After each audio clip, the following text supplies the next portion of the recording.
soit loué encore ce matin pour le beau temps qu'il nous a accordé, afin que nous soyons dans sa maison. La parole du Seigneur dit: il est doux et agréable que les bien-aimés de demeurer ensemble.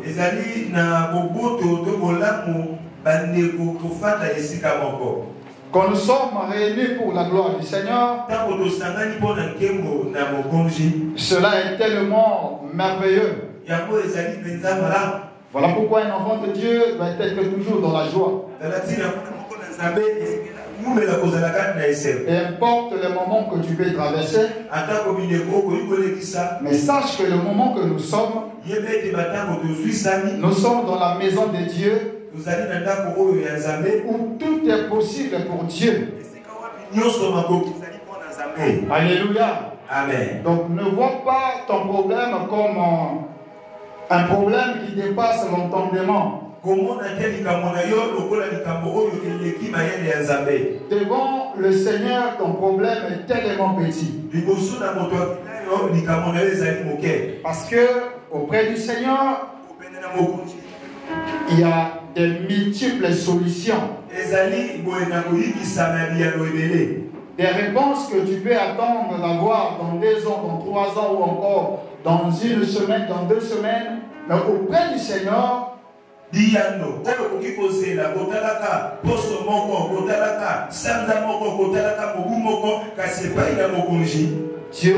a la capacité de vous donner cela dans une fraction de seconde.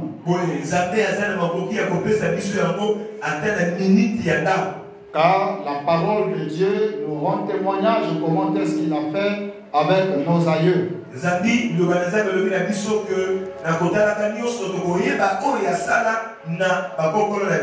Il n'a jamais été menteur devant Abraham. Je pense aussi que devant toi, Dieu ne serait jamais menteur. Alléluia. Amen. Parce que le mensonge n'a pas la place auprès du Seigneur. Le mensonge, c'est l'œuvre du diable. Alléluia. Amen. Mais Dieu dit que la vérité. Donc nous sommes devant celui qui dit la vérité. Alléluia. Amen. Et cette vérité-là va nous affranchir. Le grand problème est que tu disposes seulement ton cœur pour écouter le Seigneur. Alléluia. Nous avions un thème au tableau que nous avions intitulé La loi et la grâce. Alléluia. Amen. C'est pas une guerre entre la loi et la grâce. La grâce, pardon.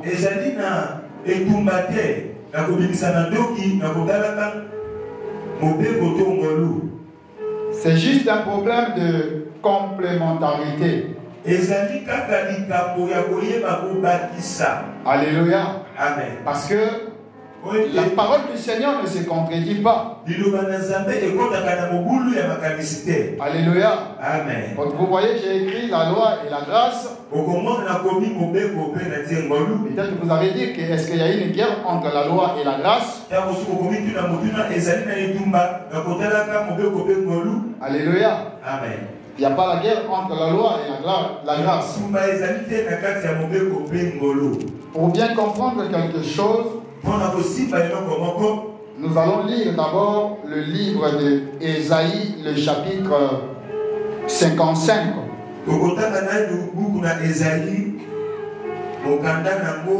55, le verset 8 jusqu'à 9.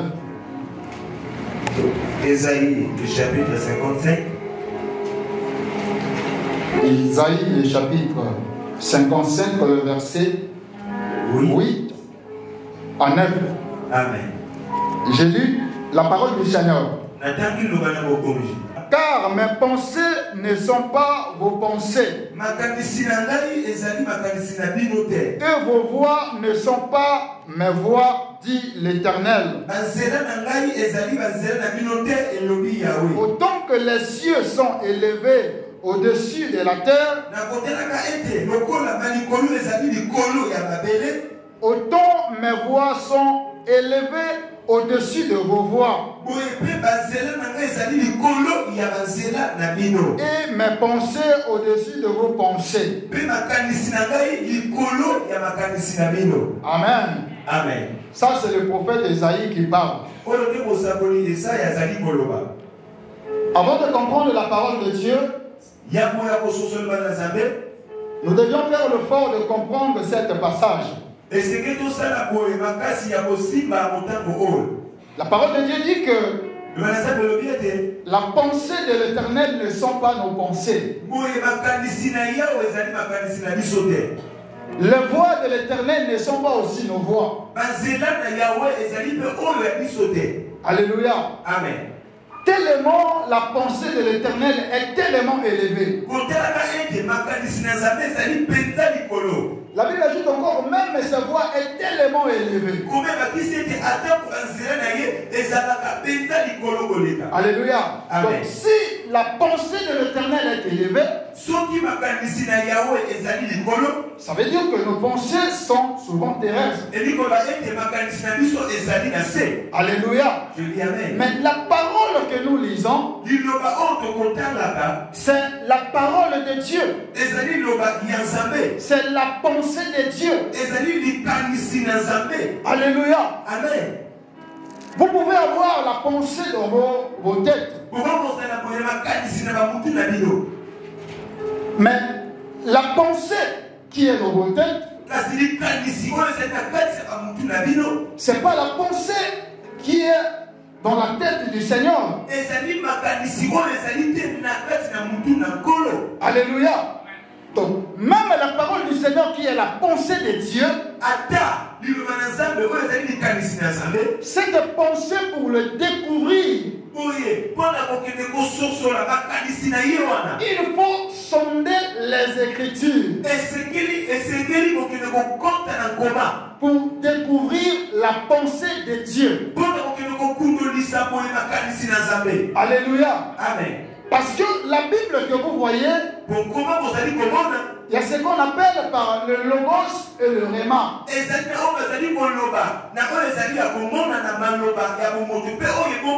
Alléluia. Donc, quand nous parlons de logos, c'est ce qui est écrit en noir et blanc que vous voyez.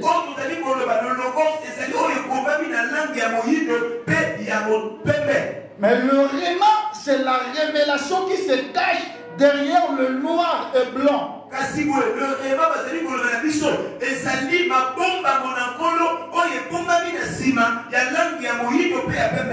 Alléluia. Amen. Mais il arrive que nos pensées s'arrêtent seulement dans le noir et blanc, c'est-à-dire le logos.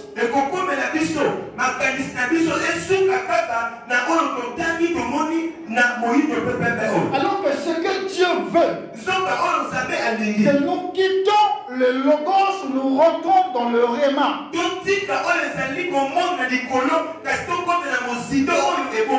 Lorsque nous allons rentrer dans le réma, c'est là où nous allons découvrir la pensée de Dieu. Alléluia. Mais si nous restons dans le logos, nous n'allons pas découvrir la pensée du Seigneur.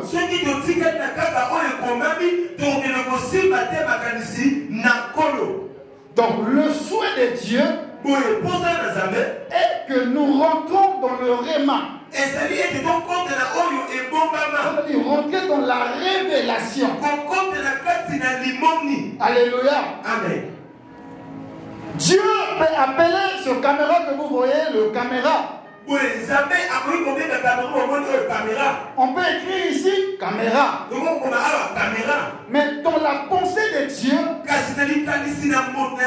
C'est pas le caméra que vous voyez. Alléluia. Amen. Dans la pensée de Dieu, c'est pas le caméra. Le caméra, ça peut être autre chose dans la pensée de Dieu.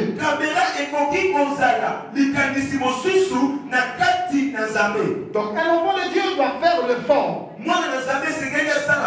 Nous allons faire des efforts de chercher plutôt le réma du Seigneur, la révélation du Seigneur. Alléluia. Amen. Et si nous restons dans les logos, nous allons tâtonner. Alléluia. Amen. Voilà pourquoi il y a certaines choses que la Bible appelle ici. La Bible peut appeler quelque chose, par exemple, l'arbre. Mais dans la pensée de Dieu, ce n'est pas l'arbre. Dans la pensée de Dieu, c'est autre chose. Alléluia. Amen. C'est comme il avait parlé même du figuier. Alléluia. Amen. La Bible dit, il a maudit le figuier qui n'avait pas de fruits. Mais si tu restes seulement que Dieu a maudit le figuier, en ce moment-là, tu te perds. Mais quand tu rentres dans la profondeur, tu vas comprendre que non, ce n'était pas le figuier naturel. Le figuier en question, c'était un homme. C'était un peuple. Un peuple d'Israël. Mais pour comprendre cela, il faut remonter un peu l'histoire. Comprendre ce que Dieu discutait avec les pharisiens. En ce moment-là, tu vas comprendre que Dieu parle du figuier, mais en réalité, ce n'était pas le figuier.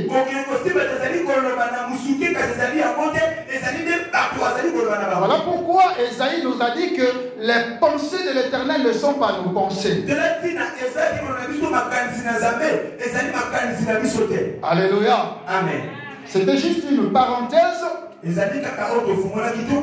afin que lorsque nous allons rentrer dans la parole du Seigneur, que tu ne te perds pas. Alléluia. Amen. Alors nous parlons de la loi et la grâce.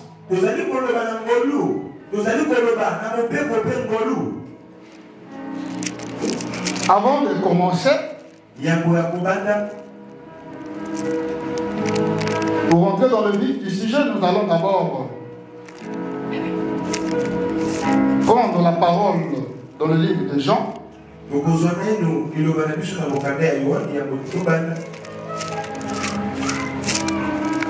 Jean, le chapitre 1er.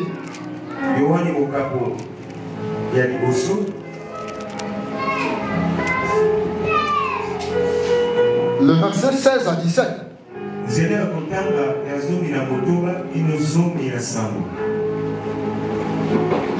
Je lis.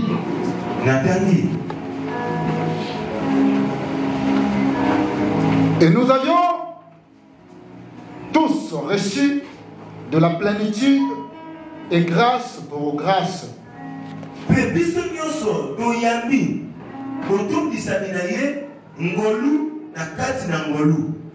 Car la loi a été donnée par Moïse.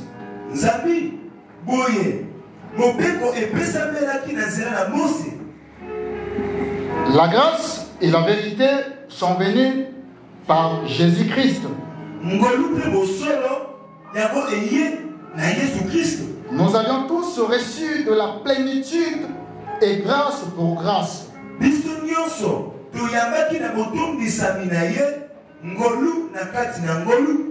Car la loi a été donnée par Moïse et la grâce et la vérité sont venues par Jésus-Christ.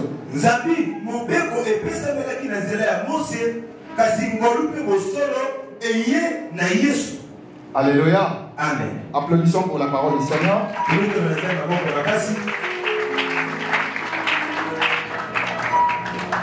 Alors, comme cela est de routine,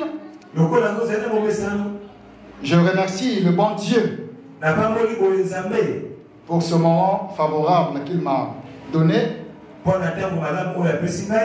afin que je sois devant vous. Je remercie aussi notre Père spirituel, l'apôtre Fulgence. C'est grâce à lui que nous sommes assis sur cette révélation, amener le monde à croire à l'évangile.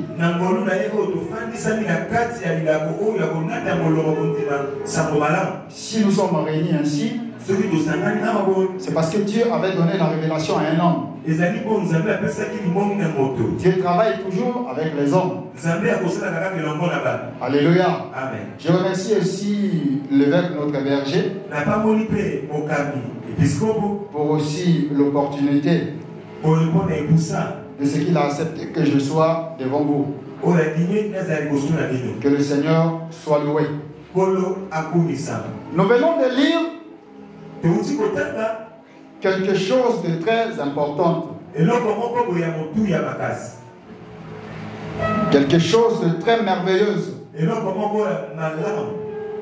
Ce qui m'intéresse plus ici, c'est le verset 17. Alléluia. Quand je dis le verset 17, je n'ai pas dit que le verset 16 est mauvais, non. Que ce soit le verset 16, le verset 17, sont toujours la parole du Seigneur. Et c'est le verset 16 qui a donné la pensée du verset 17.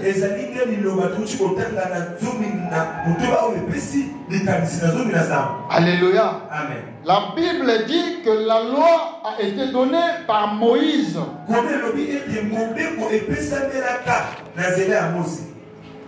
La grâce et la vérité est venue par Jésus-Christ.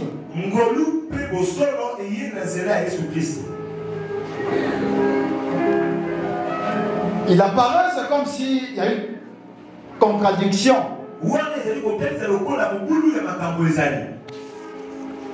C'est pas Moïse qui a donné la loi. Amen.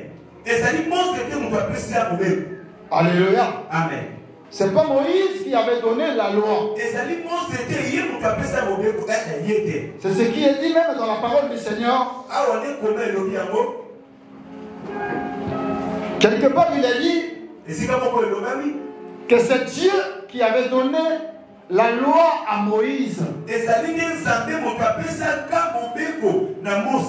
Donc Moïse n'a joué que le rôle du porte-parole.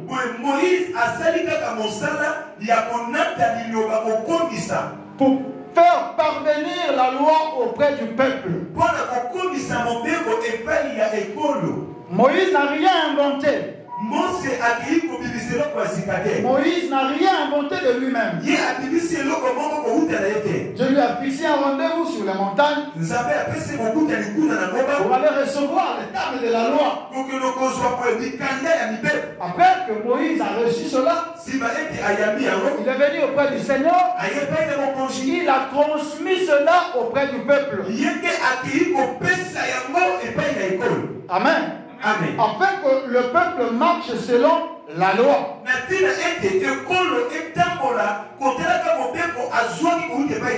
Alléluia. Donc il avait reçu auprès du Seigneur. Il a transmis cela au peuple afin qu'il y ait de l'harmonie dans la marche du Seigneur.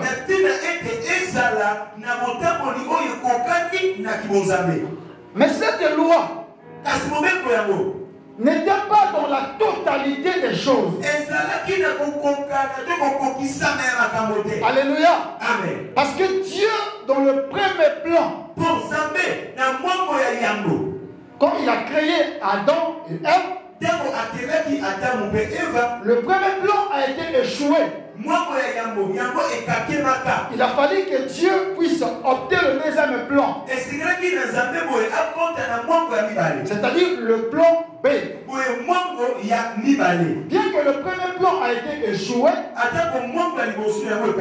cela n'avait pas étonné Dieu.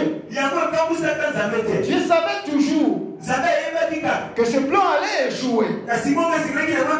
Parce qu'il n'y a pas quelque chose qui peut surprendre Dieu. Dieu connaît tout. Il savait que cette le premier plan devait toujours échouer. Alléluia. Amen. Il savait que le premier plan allait échouer. La raison pour laquelle, lorsqu'il place l'homme dans le jardin,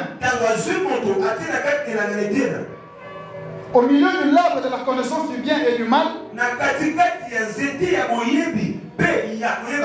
il a dit à l'homme, le jour que tu en mangeras, tu mourras. Mais pourquoi Dieu avait donné cette loi? Dieu avait la capacité de laisser l'homme sans la loi. Mais il crée l'homme avec des faiblesses. Et il place quelque chose au milieu du jardin. Afin que le jour que l'homme va toucher à cela, que l'homme se perd. C'est comme un père qui sait que l'arme est tellement dangereuse. Mais il laisse cela à la portée des enfants. N'est-ce pas un danger que Dieu lui-même a placé? Alléluia. Amen. Quand tu sais que l'arme est tellement dangereuse, vous devez cacher ça quelque part. Parce que cela ne sont pas à la portée des enfants. Mais lorsque tu places cela à la portée des enfants, qu'on veut ou pas, un jour les enfants vont toucher à l'arme. Et l'irréparable peut arriver.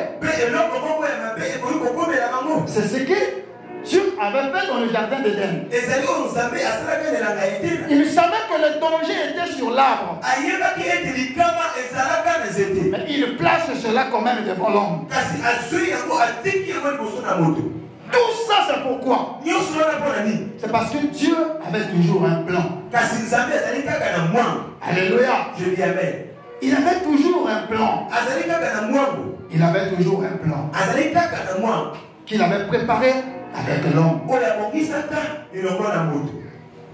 Alors, ici, Jean nous parle de quelque chose de très intéressant.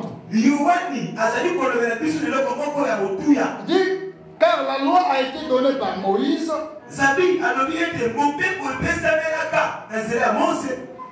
La grâce et la vérité sont venus par Jésus-Christ.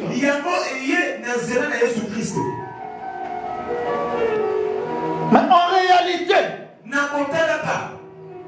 la loi n'a pas commencé seulement avec Moïse. Depuis le jardin d'Éden, il y avait déjà la loi. Alléluia. Amen. Depuis le jardin d'Éden, il y avait déjà la loi. Alléluia. Amen. Il y avait déjà la loi là-bas.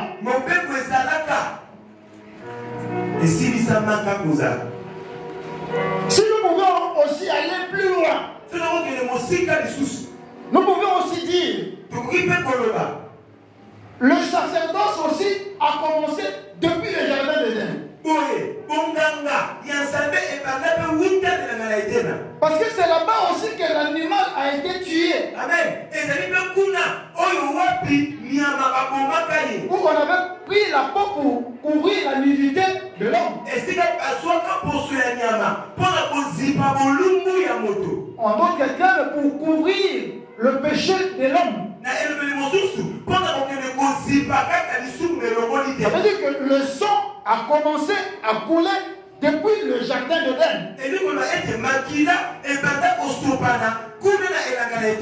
Et quand vous prenez l'Osaïe, vous allez voir qu'il y avait des sacrifices qui se faisaient.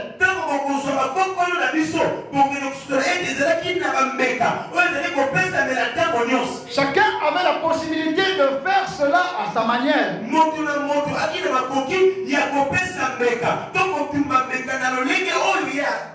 Comme Dieu est tellement intelligent,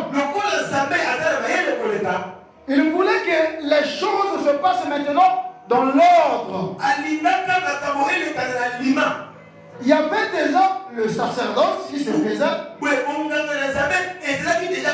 Parce que nous avons vu comment est-ce que les Abraham ont sacrifié aussi les choses. Alléluia. Amen. Mais Dieu arrive à l'époque de Moïse pour harmoniser maintenant les choses. Afin que le sacerdoce soit maintenant respecté.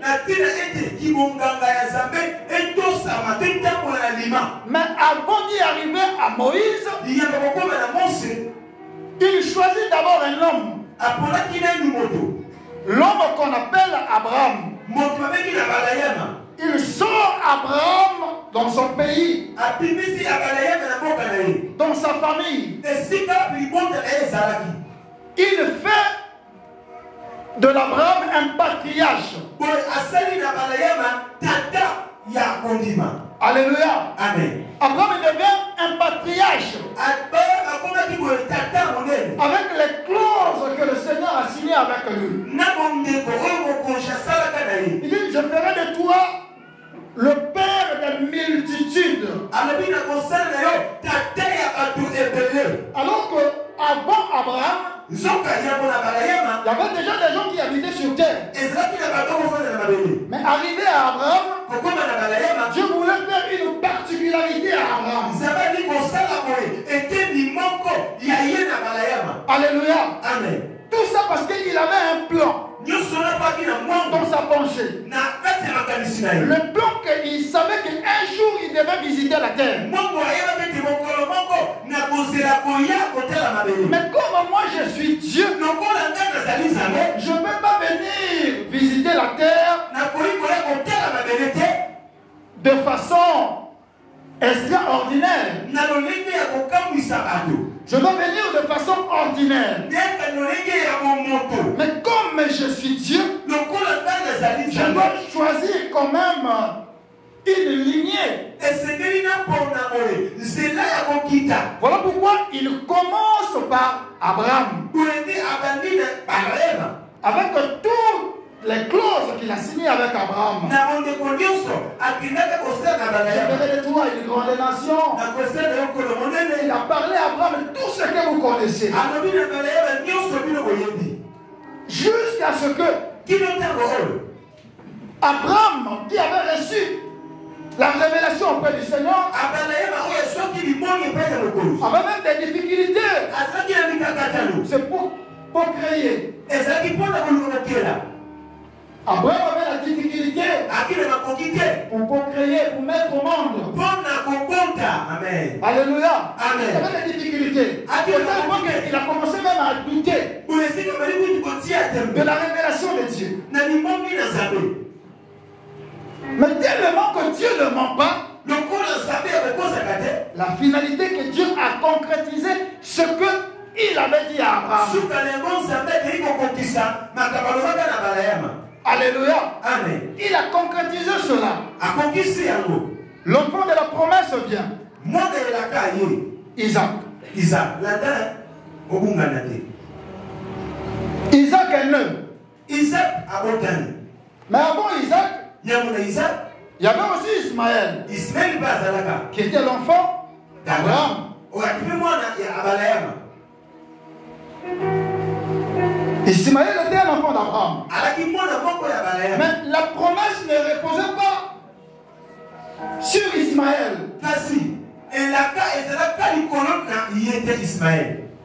Ismaël avait aussi des promesses. Mais la promesse d'avoir un peuple élu de Dieu n'était pas sur Ismaël. Il avait dit il va bénir Ismaël. Ismaël sera grand. Les rois sortiront aussi d'Ismaël. Mais en ce qui concerne la promesse de Dieu, c'était réservé à Isaac. Isaac, le deuxième fils d'Abraham. Isaac aussi à son tour.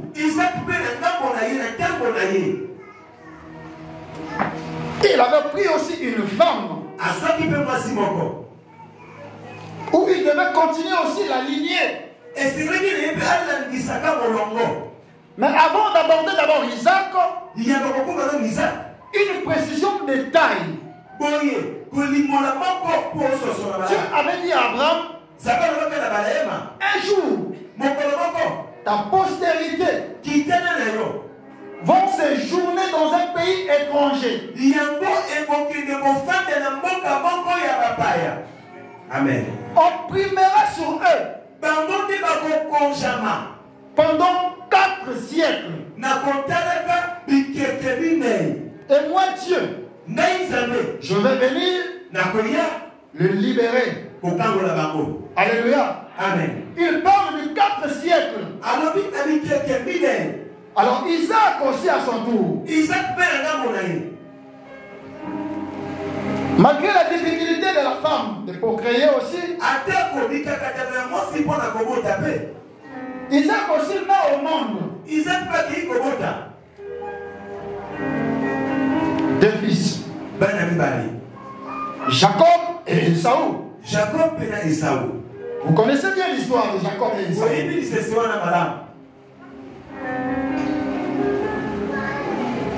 Mais la promesse de Dieu se repose sur Jacob.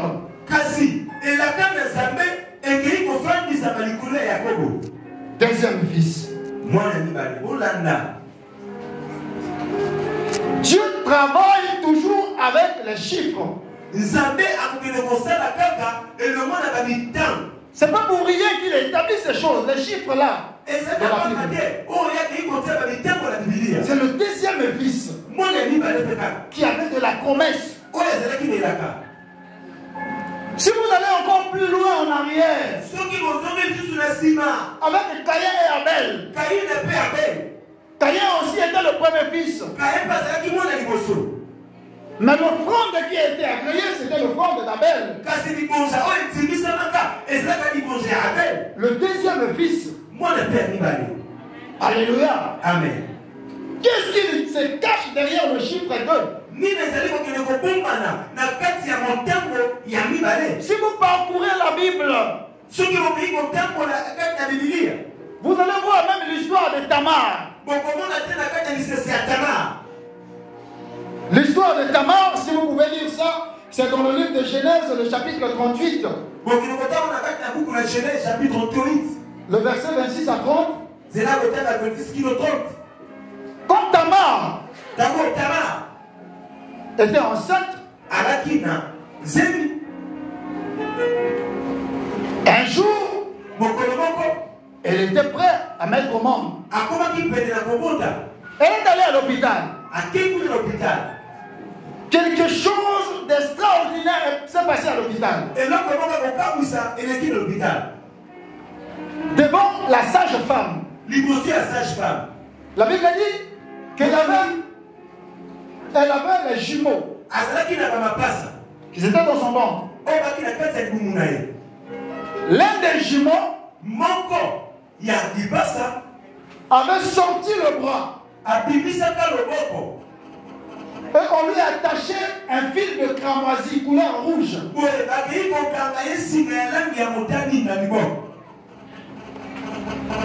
Quand la sage-femme voit cela,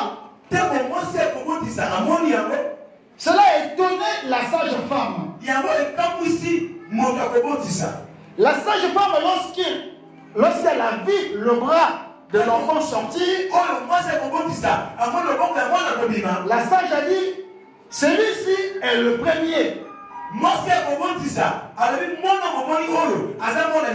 Elle profite de lui attacher un fil couleur rouge. Alléluia. Amen. Le rouge, c'est la couleur du sang. Cela était symbolique. Et quand il a fini de tâcher, l'enfant retire son bras.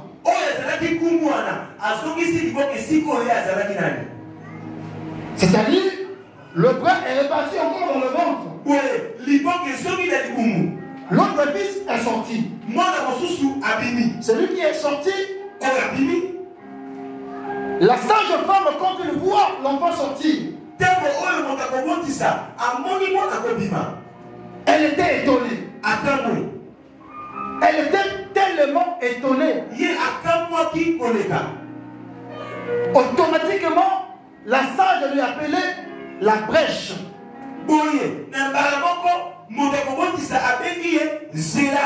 Alléluia. Amen. C'est parce qu'il a créé un chemin. Il a créé un chemin pour sortir. Alléluia. Parce que l'autre était déjà devant. Mais comment est-ce qu'il avait un miracle pour sortir le premier? Et celui qui devait sortir le premier est reparti en arrière. Mais gloire soit rendue à Dieu, parce que celui qui devait sortir le premier, on lui avait attaché un fil de couleur rouge.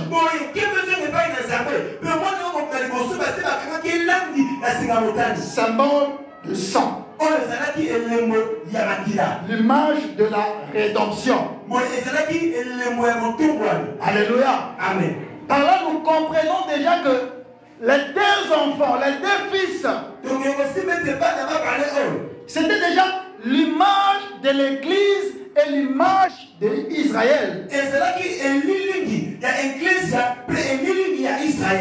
Dieu n'a pas permis que l'Église sorte le premier. Alléluia. Amen. Mais l'Église avait déjà des signaux précurseurs. Avec son fil rouge. Alléluia. Amen. Cela était symbolique et spirituel. Mais l'enfant qui sort le premier n'avait pas cette signe. Je vous ai dit que cela est l'image de l'Église et Israël. Israël étant pour le premier fils, et l'Église étant pour le deuxième fils. Revenons sur Jacob. Isaac, pardon. Isaac met au monde deux enfants. Il bénit le deuxième. Même le premier fils avait légué ce droit de naissance au second. Cela était aussi symbolique. Alléluia. Cela était aussi symbolique. Par là, vous allez comprendre également que le premier fils, Esaü, il représente également Israël. Alléluia. Amen. Je sais que Jacob, quelque part, on l'appelle Israël. Alléluia. Amen. Mais restons d'abord dans les deux fils qui étaient nés. L'autre qui vend son droit de naissance. Alléluia. Amen. Jacob a reçu la bénédiction de son père. Jusqu'à ce que le frère a fâché. On l'a fait fuir. Il est allé quelque part. Il est trouvé dans la maison. Alléluia. Amen. Là-bas, il a grandi. Il a eu aussi deux femmes. Mais quand il était arrivé dans la maison de Jéthro,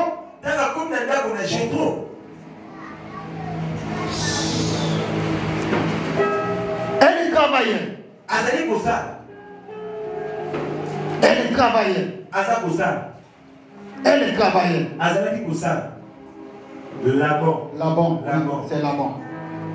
Dans la maison de Laban, elle y travaillait.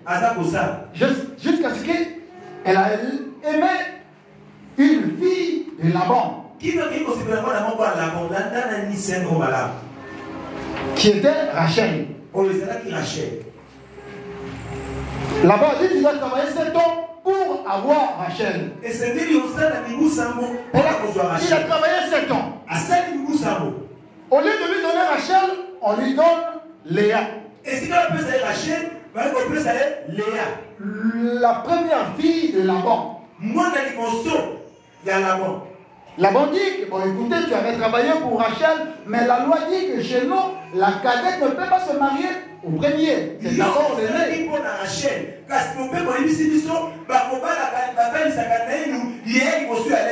Donc reste avec Léa, tu vas travailler encore, je te donne l'occasion, tu vas travailler encore 7 ans pour récupérer Léa.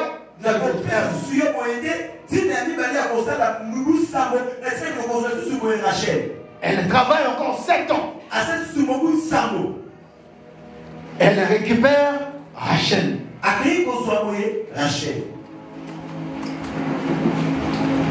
Ça fait 14 ans qu'il a travaillé.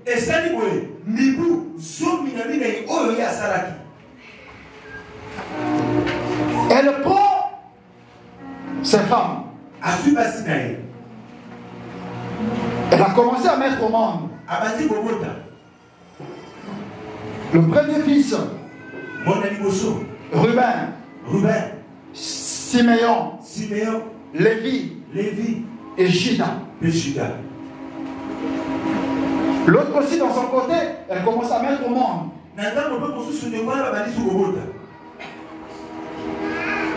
Jusqu'à ce qu'ils ont créé une famille. Mais ce que j'aime plus ici, ce sont les chiffres.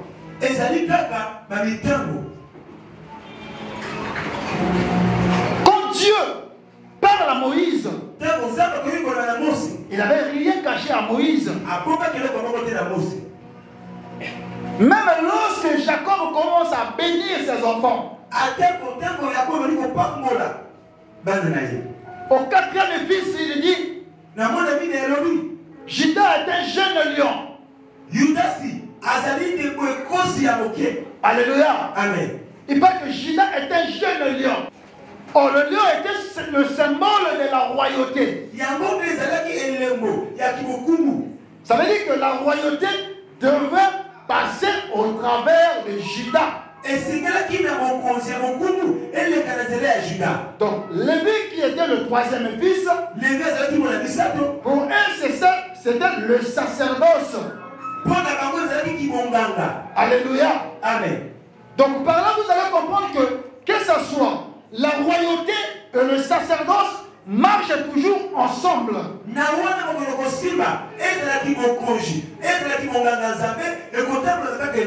Alléluia. Amen. Cela marche ensemble. Cela marche toujours ensemble.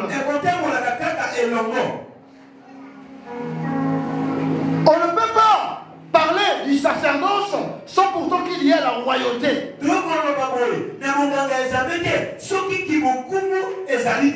allez dire que le sacerdoce c'est Lévi. Mais précisément, tous les Lévis n'étaient pas les sacrificateurs. Il avait pris les sacrificateurs seulement dans la lignée d'Aaron. Je peux dire que tous ceux qui sont ici sont de la famille de Lévi. Tous portent le même nom. Mais Dieu, dans son amour, il choisit cette lignée pour créer maintenant le sacerdoce. La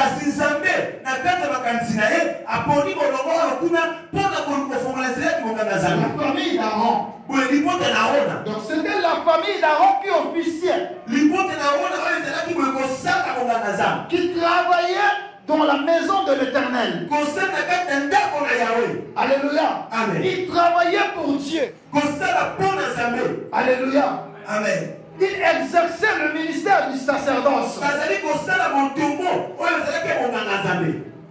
Pour que la loi soit respectée. Alléluia. Je dis amen. La loi devait être respectée. C'était Aaron qui emmenait l'ordre de ces choses. Alléluia. Amen. Mais quand vous allez dans les profondeurs des choses, vous allez comprendre que même dans la royauté, derrière ça se cachait aussi le sacerdoce. Parce que vous allez voir Moïse arrive dans la maison de Pharaon pour délivrer le peuple.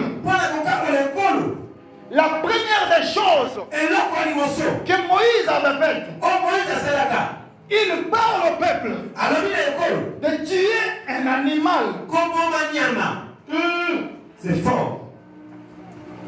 Et de prendre le sang en mettant cela dans le linteau.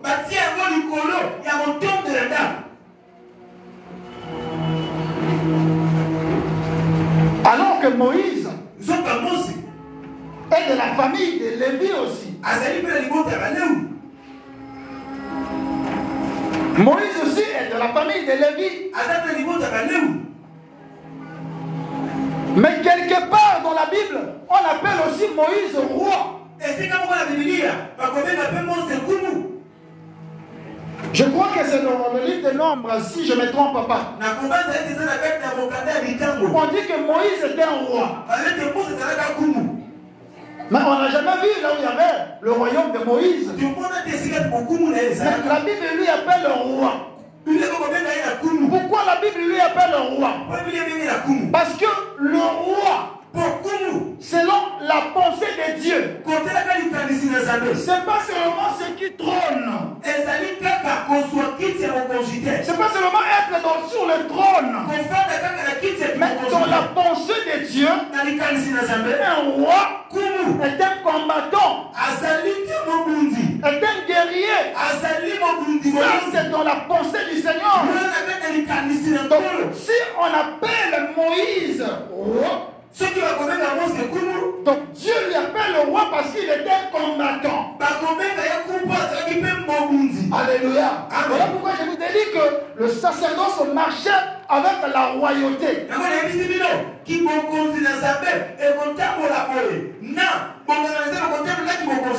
que Moïse n'était pas dans la famille royale,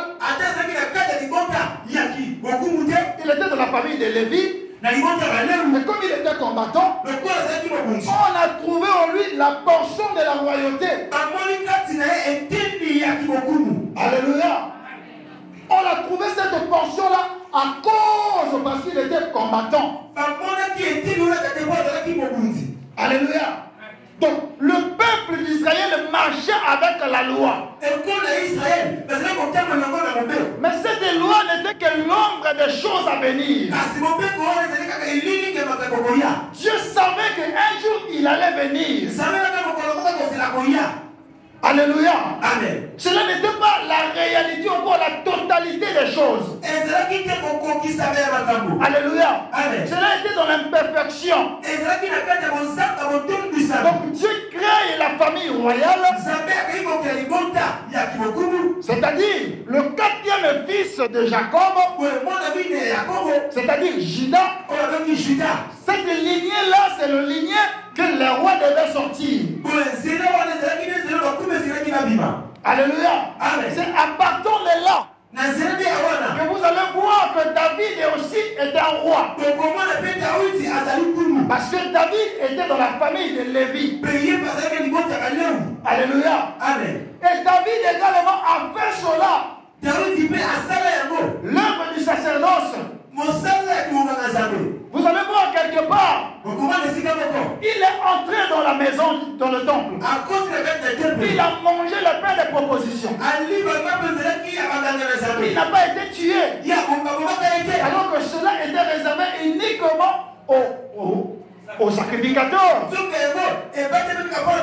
On n'a pas mis la main sur David. Alléluia. Amen. Parce qu'en lui, il y avait aussi cette portion-là du sacerdoce. Mais cela n'était pas la totalité des choses. Alléluia. Amen. Donc le chiffre 4, qui est le chiffre de la royauté, et le chiffre 3, qui est le chiffre des sacrificateurs.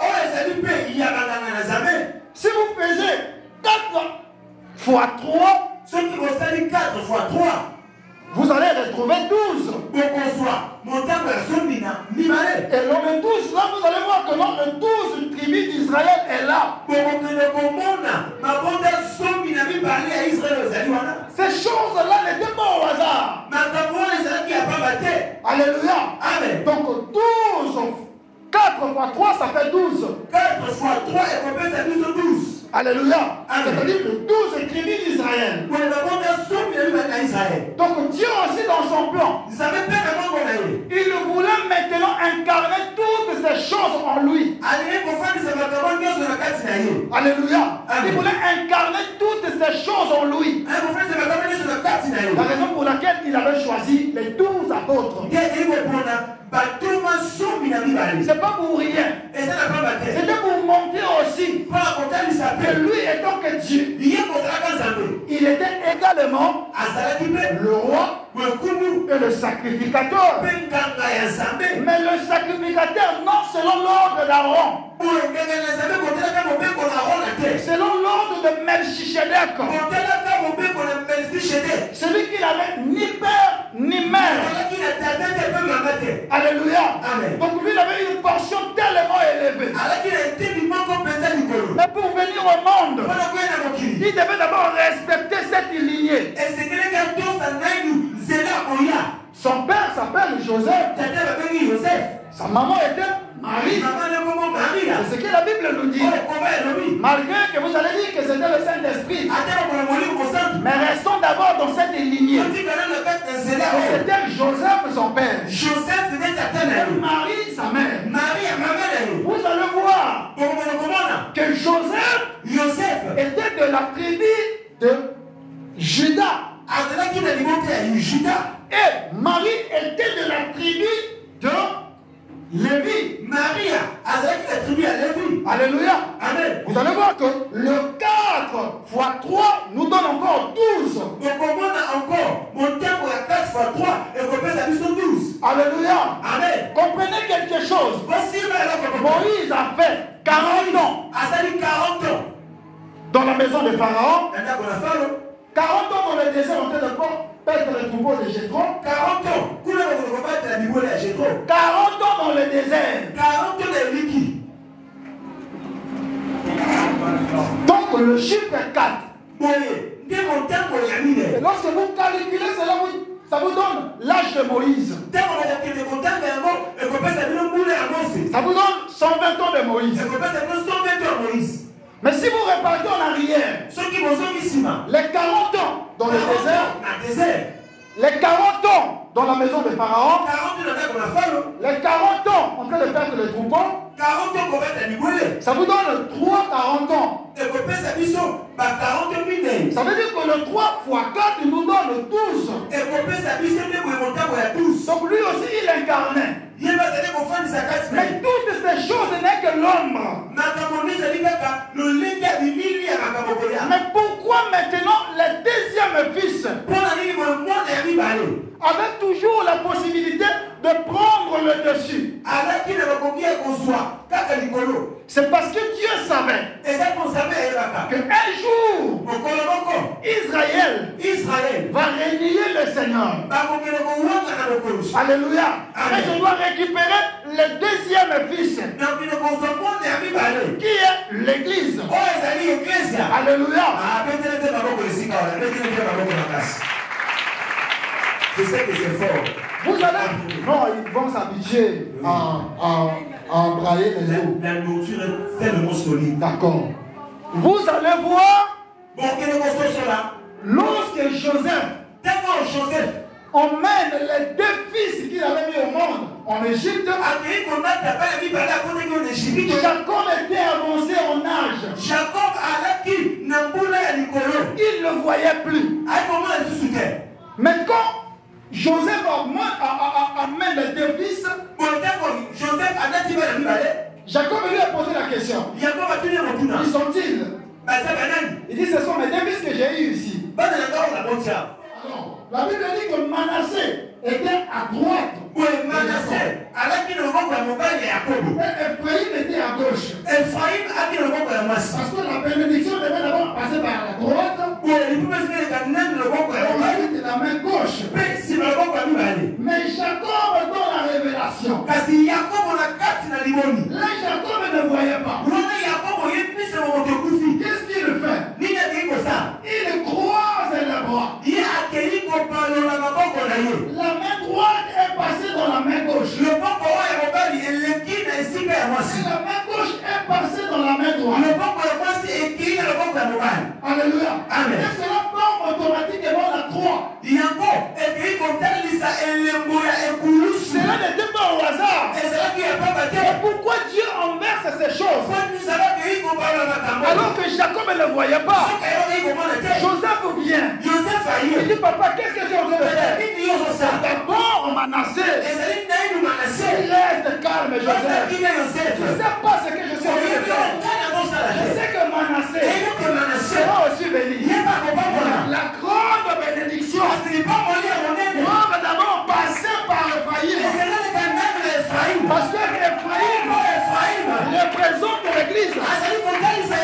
Alors Manassé représente Israël. Donc l'église doit me sauver d'abord en premier. Israël doit me passer après. Voilà pourquoi à chaque fois, c'est toujours le deuxième fils qui avait la priorité. Alors que le premier fils qui était censé hériter, il n'avait pas hérité. C'est d'abord le second. Alléluia. La gloire de la seconde personne. Donc par là nous comprenons que la loi et la grâce, bien que cela marche ensemble, mais la grâce prime sur la loi. Parce que la loi n'est que l'ombre. L'ombre de la grâce. Voilà pourquoi vous allez comprendre quelque chose.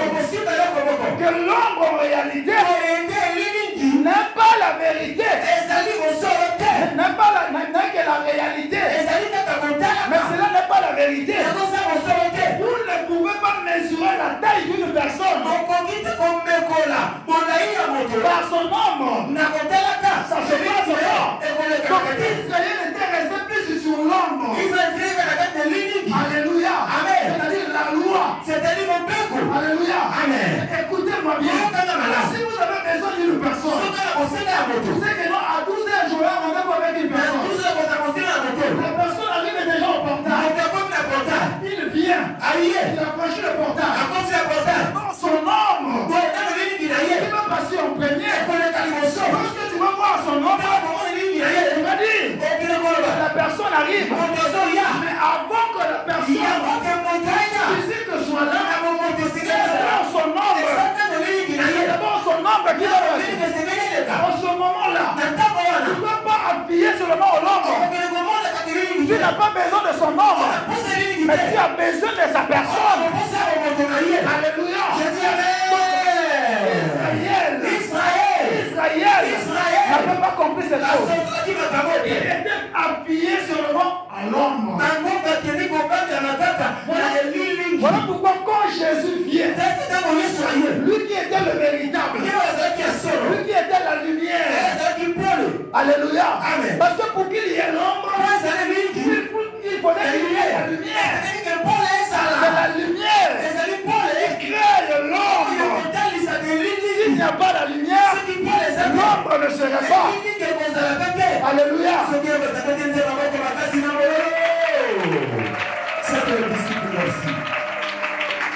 Donc là, vous allez comprendre. Mais pour qu'il y ait la lumière, il faudrait qu'il y ait le soleil. Alléluia. Amen. Parce que vous ne pouvez pas parler de la lumière. Je sais que la Bible dit que la lumière a été créée le premier jour. Mais remarquez quelque chose. Si la lumière qui a été créée le premier jour, on te pose la question. Montre-nous la lumière. Ça s'arrête où? En ce moment-là, tu seras perdu. Tu ne vas pas comprendre. Pour qu'il y ait vraiment la lumière, pour qu'il y ait une source, pardon. Voilà pourquoi la lumière étant que Dieu. Dieu avait compris. Si je viens seulement à la forme de la lumière, personne ne va me comprendre. Il prend la résolution. Le 4e jour, il crée maintenant le soleil. Le soleil c'était que le corps. Il prend la lumière, il le met dans le soleil. En ce moment-là, tu auras la capacité. Si on te pose la question, d'où provient la lumière, tu auras la capacité de monter l'ampoule. C'est l'ampoule là, qui de nous éclairer. Au départ, il n'y avait pas l'ampoule. Oh, c'était le 4e jour que le soleil était créé. Alléluia. Donc le soleil qui était un corps, Dieu étant que lumière, il rentre dans le soleil. Il commence à marcher. Alléluia. Pourquoi il choisit seulement le 4e fils? Parce qu'il savait le 4e fils, c'est Judas, la royauté. Je vais passer par Judas. Quand je vais créer le soleil, peut-être créer le 4e jour. C'était pas au hasard. Pour la Bible se repose dans Genèse. Vous voyez dans le monde, le livre de Genèse englobe cela. Le livre de Genèse, la création englobe tout. C'est quand Jésus arrive sur la terre, la Bible lui appelle celui le soleil levant. Alléluia. Le soleil levant. Parce qu'il avait porté un corps pour venir visiter la terre. En d'autres termes, il a pris la parole qui était Dieu. Il a formé cette parole, il a donné cela le corps. Et il est venu parmi les hommes. Voilà pourquoi, de même manière, il avait pris la lumière. On met tout cela dans le soleil. En réalité, le soleil n'est qu'un corps. Mais c'est la lumière qui éclaire. Alléluia. Le soleil n'est qu'un corps. Pour faire un mouvement. Donc ce mouvement de la Genèse, c'est un mouvement que Dieu devait visiter la terre. Mais pour visiter la terre, il savait que Israël devait d'abord rester comme ça. Alléluia. L'Église devait être sauvée en premier. Voilà pourquoi, dès la genèse des choses, la loi du 2e fils opinait toujours. Alléluia. Abel a dominé sur Caïn. Malgré que Caïn a tué, c'est l'offrande qui a été agréée. Pour Abel, cela n'a pas été agréé. Pourquoi? Parce que Abel était berger. Pour Caïn, il était le fruit de la terre. Si cela était le fruit de la terre, ça veut dire cela était faible. Oh, l'autel, il n'a pas besoin de la fruit de la terre. L'autel a besoin d'un berger. Alléluia. Parce que c'est le berger, c'est l'agneau qui devait monter sur l'autel. Alléluia.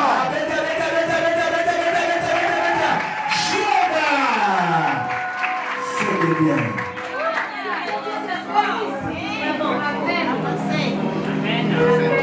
Dieu savait. C'était pas au hasard que les choses étaient ainsi au départ. Alléluia. Amen. Voilà pourquoi Abel a été tué. Lui qui était le berger. Jésus aussi, il vient et donc berger, et donc un agneau. Alléluia. Mais pourquoi lui appelle par l'agneau? Jean-Baptiste le voit, il dit, voici l'agneau de Dieu qui ôte le péché du monde. Donc au départ, le péché n'était pas enlevé. sacerdotal. Bien que Aaron faisait ce service, le péché n'était pas enlevé. Il couvrait seulement le péché. Il couvrait le péché. Un jour a compris. Cette fois-ci, il dit, voici l'agneau de Dieu. Il ôte le péché. En d'autres termes, voici l'agneau de Dieu qui apporte la grâce. Alléluia. Amen. Oh, Jean-Baptiste était dans la lignée des sacrificateurs. Parce que son père était sacrificateur. Alléluia. C'est-à-dire le troisième fils, Lévi. Alléluia. La lignée des sacrificateurs. Alléluia. Il était le troisième fils. Mais Dieu n'avait pas besoin de ça. Dieu avait besoin de celui qui incarne les deux fonctions. La fonction de la royauté et de sacrificature. Oh, Jésus incarnait tous les deux. Il était le roi, le lion de la tribu de Juda. Et ensuite, il était aussi l'agneau de Dieu. Il ôte le péché du monde. Il incarne les deux fonctions. Autrefois, les sacrificateurs ne pouvaient pas incarner les deux fonctions. Parce que vous allez constater dans Jean-Baptiste avait l'habitude de s'habiller avec la peau de l'âne. Or, l'âne était qu'un serviteur. Oh, c'était son emblème. C'était l'emblème de Jean-Baptiste, c'était l'âne. Le chameau, pardon. Chameau. Donc il apportait la peau du chameau. Je vais vous signifier quelque chose là. Jean-Baptiste portait la peau du chameau. Or le chameau, c'est l'animal du désert. Oh, pour monter à l'autel, on n'a pas besoin du chameau. On a besoin de l'agneau qui devait monter sur l'autel. Qu'est-ce que cela veut dire? Cela veut dire que la famille d'Aaron, bien qu'ils se sacrifiaient, ils sacrifiaient les animaux, mais eux-mêmes, ils ne se sacrifiaient pas. Ils étaient confrontés qu'au service. Alléluia. Amen. D'abord, ils présentent d'abord ses péchés. Et ensuite, le péché du peuple. Or, l'agneau de Dieu qui devait ôter le péché du monde n'avait pas besoin du péché lui-même. Alléluia. Amen. Il avait besoin seulement de porter le péché du peuple. Oh, je vous ai dit que le chameau, c'est l'animal du désert. Il rend service. Il ne monte pas sur l'autel. Donc le chameau représente la famille d'Aaron. Il sacrifiait les agneaux. Eux-mêmes ne se sacrifiaient pas. Alléluia. Parce que le chameau ne peut pas monter sur l'autel. Remarquez quelque chose. Dans la vie du chameau. Or le chameau a une bosse.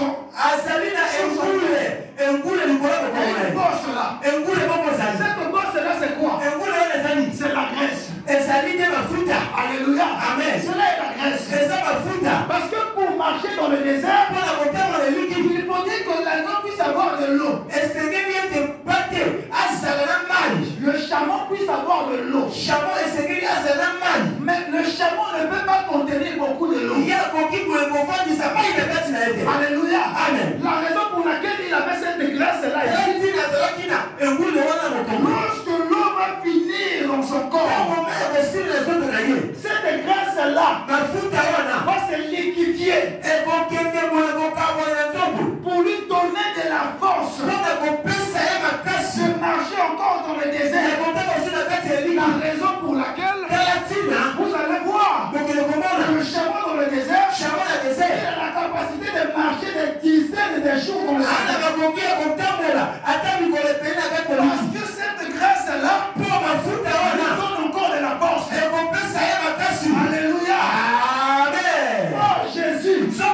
n'a pas besoin de la graisse.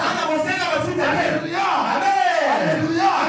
La raison pour laquelle Jésus, qui était l'agneau, il dit à la femme à Samaria, l'eau que moi je peux te donner, peut devenir une source ton Dieu. On ne viendrait jamais puiser de l'eau ici. Donc dans Jésus, il a la capacité de porter de l'eau. Pour lui, il y a l'eau. Alléluia. Alléluia. Celui qui a la grâce, il a cette capacité-là d'avoir tout pour lui. Parce que c'est lui qui a la capacité de ôter le péché. Alors que le chameau ne pourrait pas. Il a ses limites. Il a ses limites. Mais l'agneau, il a la capacité de donner son corps et à récupérer. Alléluia. Amen. Applaudissons pour le Seigneur.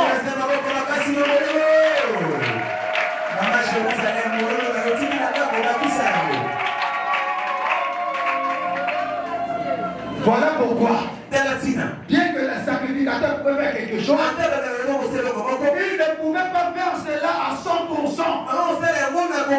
Il avait des limites. Ce sont les chameaux.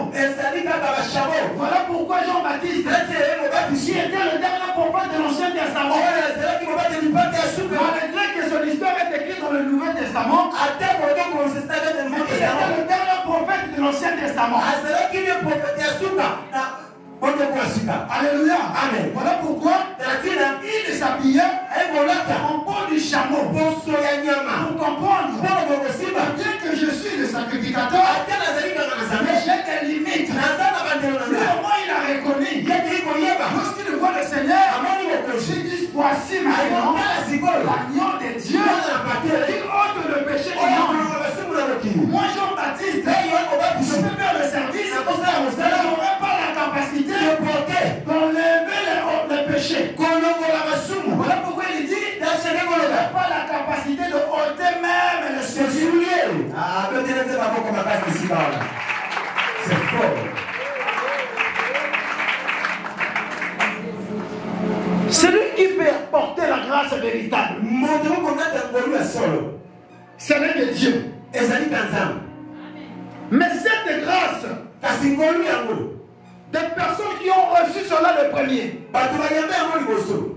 c'est nous l'église. C'est nous l'église. C'est d'abord l'église qui a reçu cette grâce. Dieu a donné d'abord le don à Israël. Il doit rester comme ça. Mais l'église doit bénéficier d'abord de la grâce.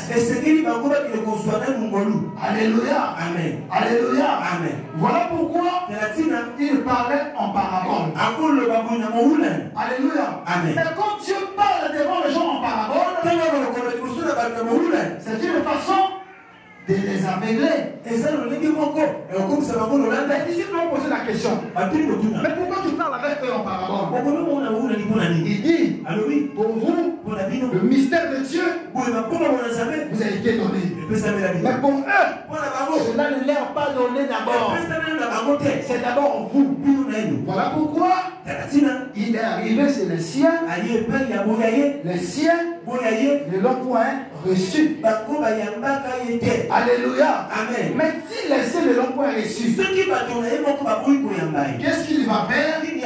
Il arrive devant le figuier que personne ne mange de ton fruit.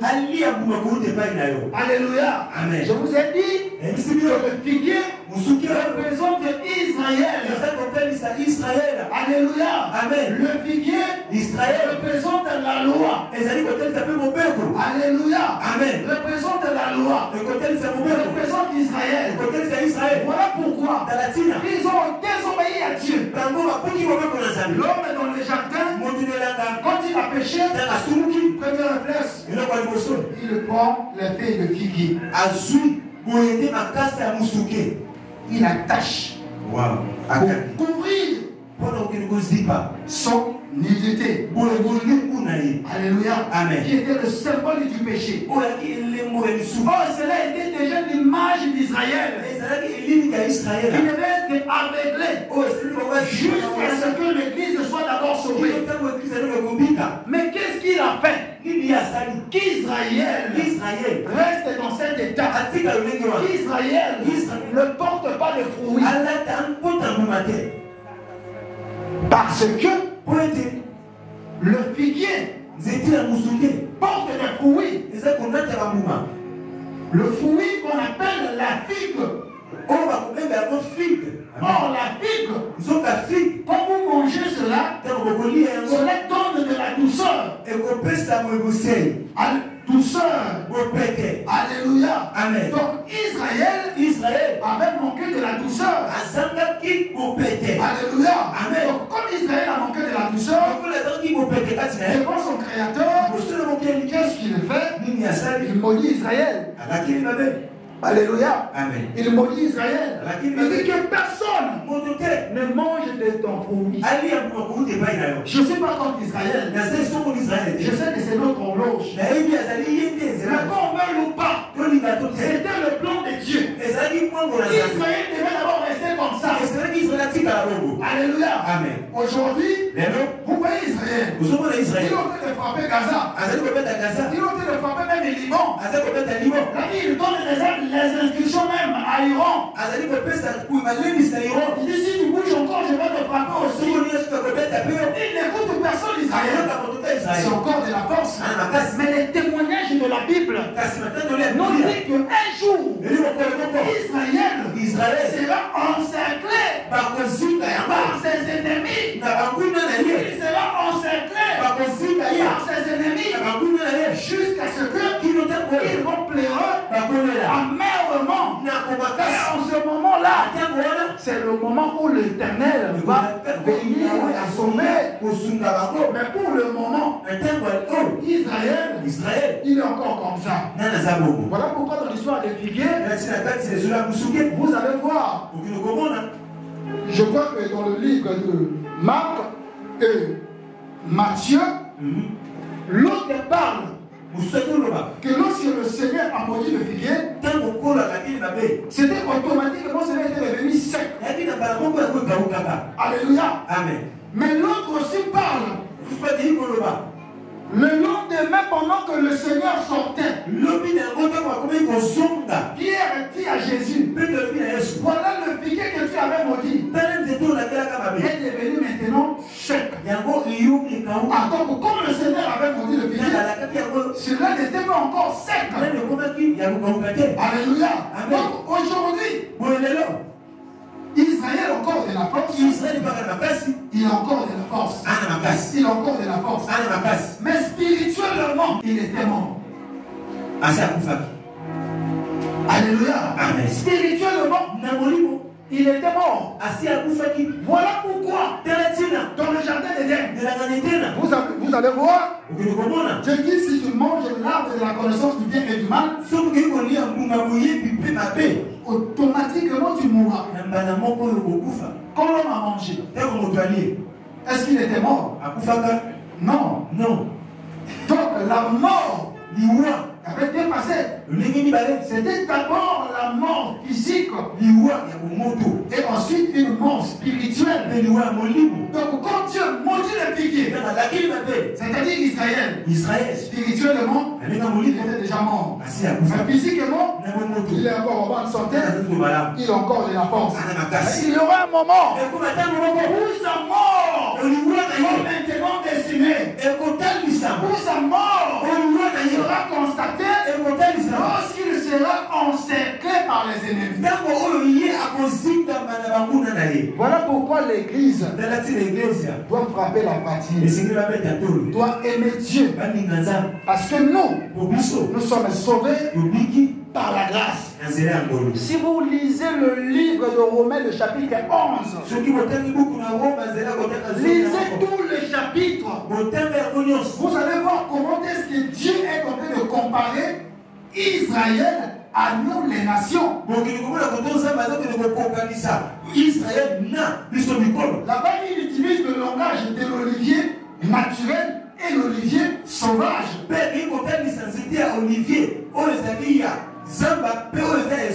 L'olivier sauvage, c'est nous les nations. Mais nous avions été greffiers. Babandisa biso. Babandisa biso ndengeli. Oh, pour greffier quelque chose, tu as besoin de couper d'abord les branches. Afin de coller notre branche. Si vous n'avez pas coupé les branches, vous n'aurez pas la capacité de greffier notre branche. Ça veut dire qu'Israël était coupé afin que nous puissions avoir la possibilité d'être collés. Alléluia. Amen. Au trône qui est Jésus-Christ. Applaudissez pour le Seigneur. Voilà mes bien-aimés.